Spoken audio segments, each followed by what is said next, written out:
Shalom, haleluya. Ya, kita pengamat ya. Jadi firman sudah dan penjelasannya sudah. Kita pengamat apa yang terjadi di antah berantah, di Kanoha, di seluruh dunia ini, di negeri kita. Iya, jadi mengalir. Saya waktu mulai ya sudah rame perang ya. Saya tulis di Facebook. Di Timur Tengah terjadi perang sangat luar biasa. Ya sudah hiruk pikuk lah. Mungkin orang sudah bosan ya. Oh, terserah loh. Yang menang Israel, Amerika, atau yang menang Iran, terserah karapmu lah. Sudah urusannya mereka lah, biarin. Karena sudah belengar. Ya, menang kalah sebenarnya apa pengaruh? Kalau saya sih, ya karena Yesus yang memimpin bangsa Israel keluar dari Mesir. Mereka mengalahkan segala pencobaan, segala halangan, segala rintangan bangsa-bangsa di sekitarnya. Akhirnya sampai kepada Kanaan. Berhasil. Ya, dan firman berkata, Tuhan adalah pembela kita. Nah, jadi kalau saya serahkan kepada Tuhan. Saya mengatakan, bagaimanakah kesudahannya ini Tuhan?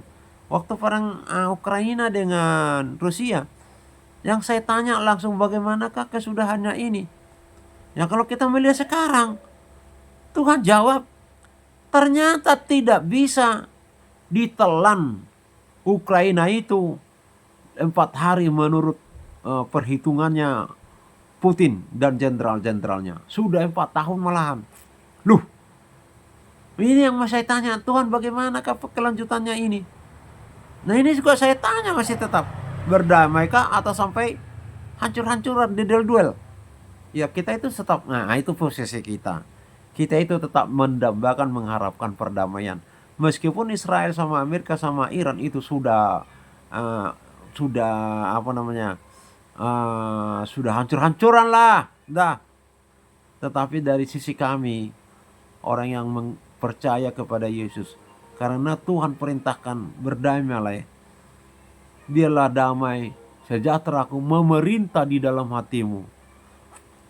Dan inilah yang disuruhkan oleh Tuhan Yesus, memberitakan Injil damai sejahtera. Jadi Injil itu, Injil kerajaan surga, berita baik, Injil sepenuh, Injil damai sejahtera. Jadi kalau posisi kami, ya ini Bapak Yusuf ya, jekalah.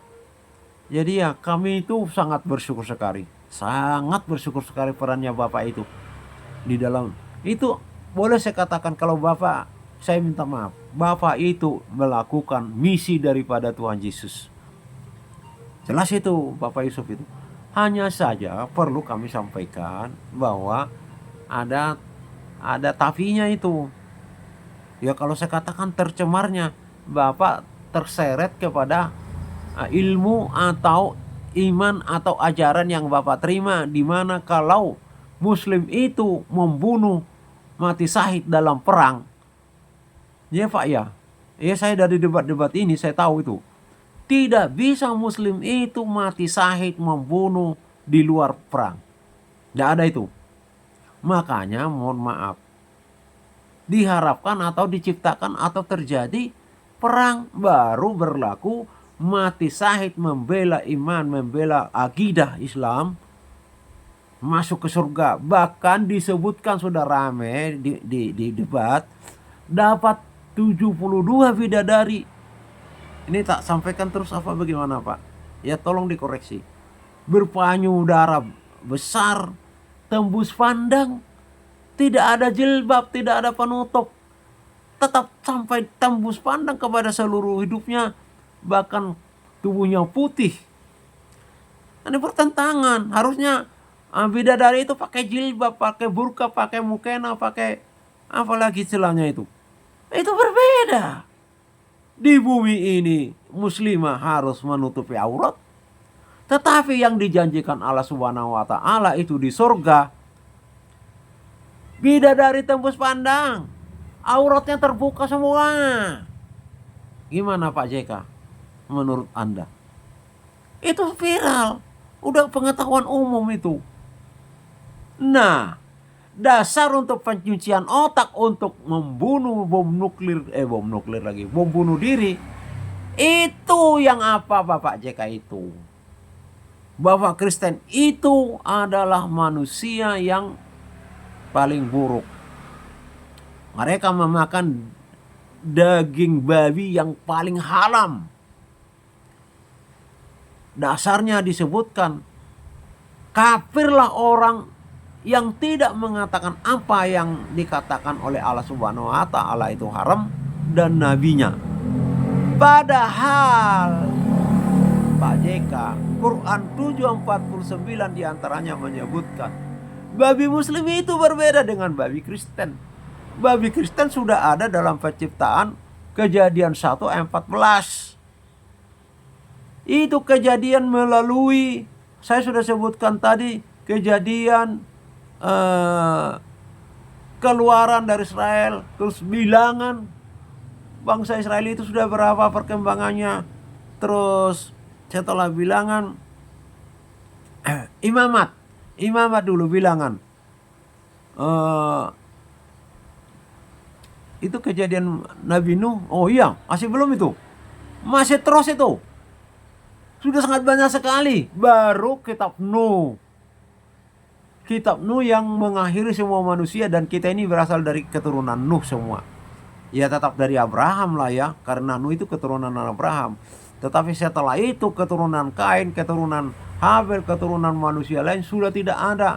Sisanya itu Nuh tok, karena sudah dimatikan semua manusia pada air bah.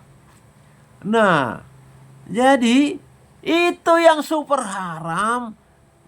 Ya teman-teman muslim intoleran itu ya, termasuk mungkin Pak JK ada di situ karena sudah menyatakan dirinya bagian daripada intoleran itu. Makanya kami duga juga intoleran ini masih ada terus karena spirit daripada Pak JK dan yang lain-lain. Tapi tokohnya Pak JK. Nah, jadi apalagi Nuh ya tadi ya. Terus mati syahid masuk surga. Saya sudah sebutkan tadi, mati syahid itu ada banyak. Ya, tapi yang kita bicarakan ialah mati syahid karena perang. Ya. Jadi mati syahid seperti bom bunuh diri tanpa ada perang, apakah itu mati syahid Pak JK? Tapi kalau poso karena terjadi perang, mati syahid, itu saya kira masuk kriterianya. Jadi yang disuruh oleh Allah Subhanahu wa Ta'ala, babi muslim yang haram, super haram itu. Kafirlah orang yang tidak mengatakan babi muslim itu haram, seperti yang dikatakan oleh Allah Subhanahu wa Ta'ala dan Rasulnya. Itu bukan babi Kristen, tetapi itulah makanya celakanya, atau apa istilahnya itu, dijadikan menjadi sogoguru untuk membunuh atau cuci otak lah. Makanya ini yang saya sebutkan. Jadi pembunuh bunuh diri itu, ini yang dipakai. Betapa orang Kristen itu sudah najis, kafir segala macam karena memakan babi yang haram. Itu yang dikatakan oleh Allah Subhanahu wa Ta'ala dan Rasulnya itu haram. Apa istilahnya itu Pak JK? Jadi kita itu sangat luar biasa. Boleh saya katakan Pak JK itu sudah mewakili Tuhan Yesus Kristus memanukan perdamaian. Jadi kami koreksi itu karena Bapak menjas, memfitnah kalau kami ini juga membunuh muslim lagi. Itu kan mengadu domba itu. Mati syahid dan masuk ke surga. Waduh, ini kapan ini dua agama ini tidak akan pernah berhenti berperang. Nanti diletupkan lagi. Karena menurut saya percaya kepada Yesus karena pengharapan masuk ke surga, bukan ke neraka. Saya kira juga Islam juga seperti itu, karena juga disebutkan ada surga, ada neraka. Dan juga agama lain ada nirwana. Kalau memang tidak ada surga pengharapan ini, ngapain saya susah-susah ibadah? Ngapain saya harus jujur? Nah, jadi dicuci otaknya dengan pakai dalil ini. Kalau di inilah kafirlah orang yang tidak mengatakan haram terhadap apa yang dikatakan haram oleh Allah Subhanahu wa Ta'ala dan Rasulnya dan Nabinya. Nah itu. Kalau di Kristen bukan kafir, terkutuklah orang yang memberitakan berita yang dikatakan benar tapi tidak sesuai dengan Injil kebenaran. Kalau kafirlah orang, ya sudahlah. Kalau di Kristen terkutuk, dilaknat. Apalagi yang di Mesir dikena tulah. Ya. Jadi di situ Pak JK, orang-orang intoleran itu manipulasi, mendustakan kebenaran bahwa yang kafir itu yang dikatakan oleh Allah Subhanahu wa Ta'ala itu adalah babi muslim yang keluar dari, saya baca pertama, ekor gajah. Karena kenapa? Malu mengatakan dari dubur, malu mengatakan dari tempat pembuangan kencing. Itu kan sama-sama di Islam itu kan sama-sama haram. Kalau di Kristen enggak. Yang dikatakan haram dalam Kristen itu ialah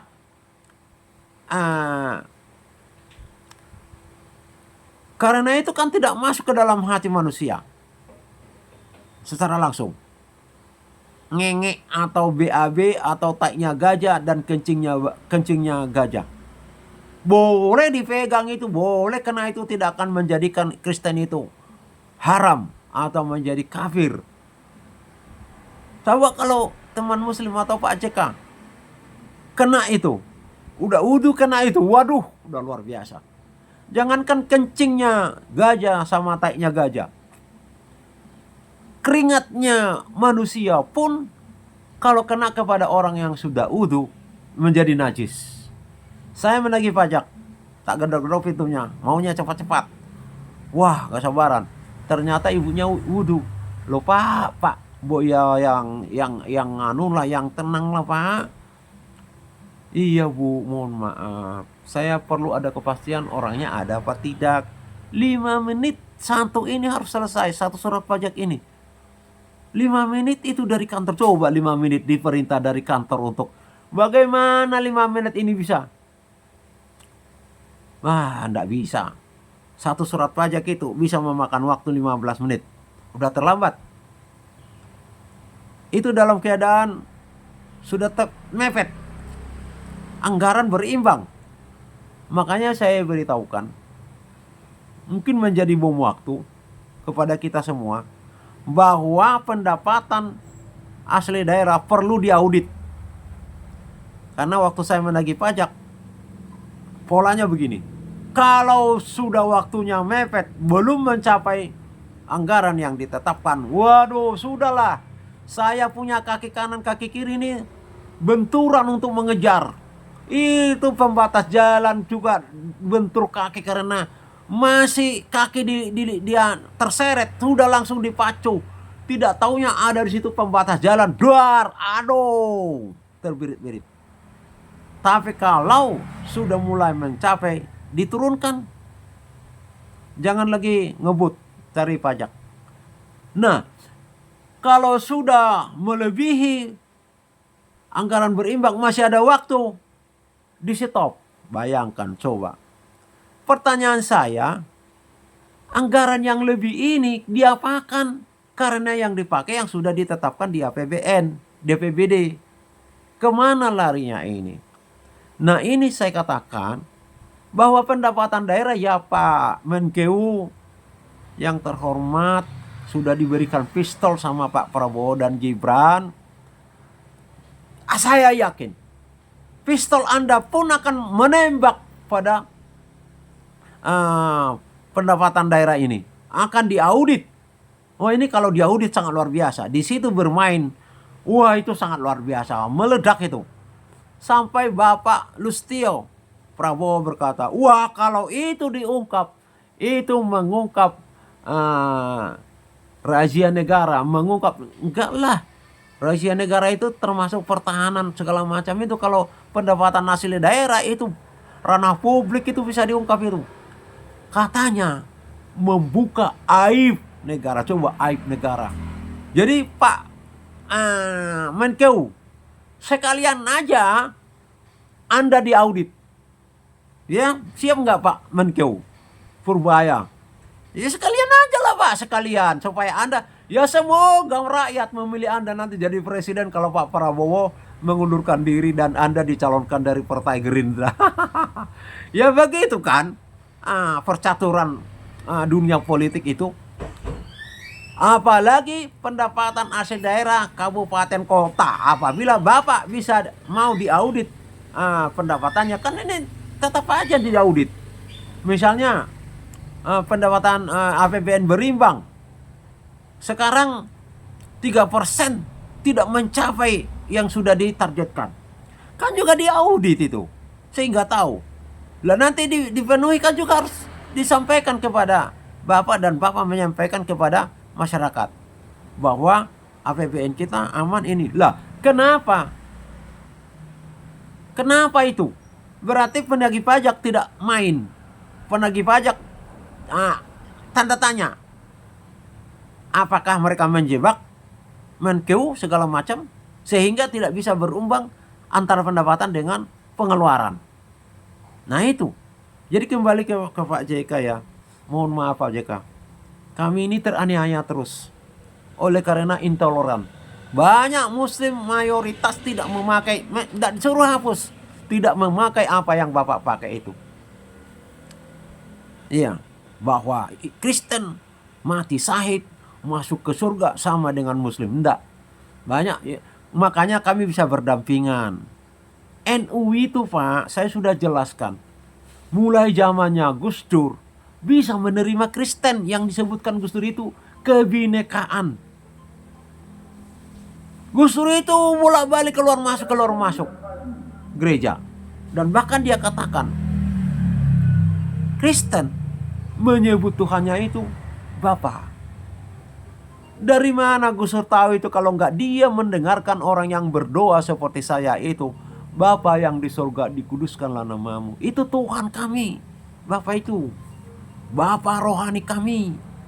Bapa yang menciptakan dari segala sesuatu disebut Bapa. Bapa. Makanya Tuhan berkata, beritakanlah firman itu ke segala makhluk. Karena makhluk itu ciptaan Bapa.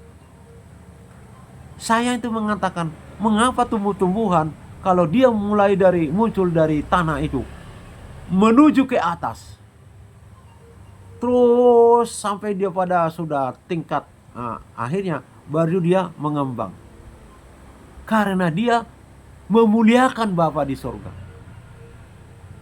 Itu. Nah, jadi itu kembali Pak JK, bahwa kami ini dianiaya dengan mengatakan apa yang kami makan minum itu non halal, tidak halal. Artinya dilawan halal, haram. Bayangkan Pak JK. Bayangkan yang kami makan itu dikatakan oleh teman-teman muslim itu adalah yang haram-haram. Makanan non halal. Kalau makanan non halal babi, oke, cukup itulah. Tapi makanan non halal, semua yang tercemar, pokoknya tidak pun terkait dengan babi, haram. Jadi Anda atau golongan Anda menjas bahwa kami ini manusia haram, makanya dicuci otaknya dengan pembom bunuh diri, dimasuki lagi pikiran-pikiran dari setan. Maulah mereka mati untuk mendapatkan bidadari 72 dan masuk ke surga. Pencucian otaknya di situ. Berbahayanya di situ Pak JK, kita ini terus masih saling ngintip lah. Meledak nanti. Jadi Kristen ini tidak begitu. Mereka mengalah, Tuhan katakan lebih baik mengalah daripada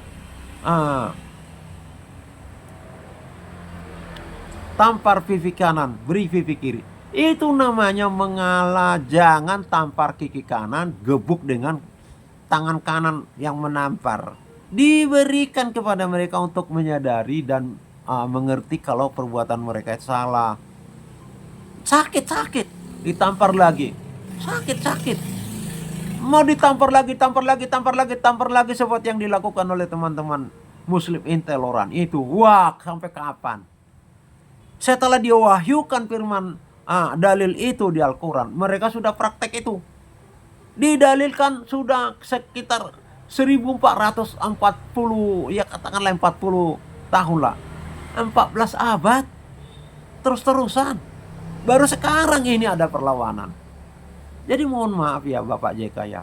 Kami tidak memungkiri Bapak itu sudah bertindak bahkan menjadi posisi daripada Yesus pembawa damai. Saya sudah sampaikan ayat-ayatnya dari dalilnya. Terpujilah Bapak kekal selamanya. Haleluya. Amin.